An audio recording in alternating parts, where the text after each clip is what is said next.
আজ যখন পড়িয়ে বাড়ি ফিরছিলাম তখন দেখি মাম্মাম আর রিম্পাও কোথাও একটা গিয়েছিল, ওদের সাথে আমার রাস্তায় দেখা।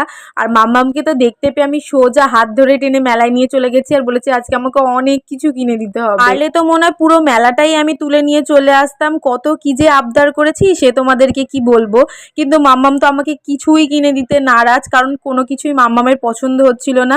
এই চুড়িগুলো ভালোই লেগেছিল কিন্তু সাইজগুলো একটু মানে গড়বড় ছিল আর কি।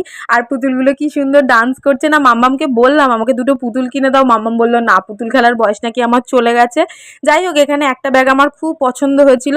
মাম্মাম প্রথমে বলছিল না না না, তারপর আমি মুখটা একটু হাঁড়ি করেছিলাম বলে আমাকে ঠিক কিনে দিয়েছে। তাই যাবো জিলাপি পাঁপড় ভাজা ঝুড়ি ভাজা কিনবো না তাই কি হয়?